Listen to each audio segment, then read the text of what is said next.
Rich Stayskell, a Marine turned Army Green Beret, was awarded a Purple Heart after he got shot by a sniper in Iraq. Now he's in another battle for his life, fighting stage 4 lung cancer.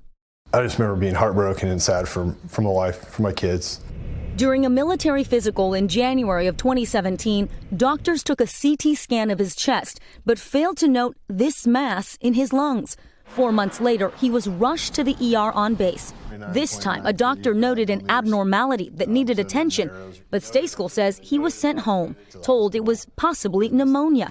It wasn't until he was allowed to see a civilian specialist that he learned it was cancer. We'll never know what would have happened if we would have caught it 6 months earlier. It just makes me sad that our girls might have to grow up without a father.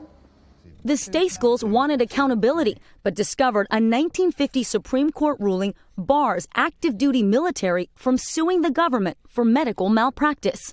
The case law, known as the Ferries Doctrine, has blocked countless lawsuits.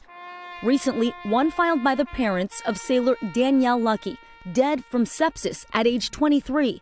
Another by the husband of Lieutenant Rebecca Daniel, who died at a Navy hospital just after giving birth. My trust is completely broken with him. Stayskell turned to Congress, lobbying for the right to sue in non-combat cases. But the Defense Department says all military members should be under the same compensation system for injuries, whether caused by combat, training, or other reason. Retired Major General John Altenberg was a top Army lawyer.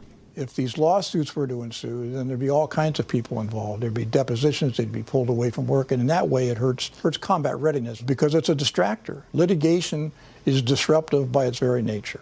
But the Stayskells say the system is failing those who serve. So many great things throughout this country over time, and it's all because somebody said, hey, this isn't right, and I'm going to stand here and I'm going to fix it.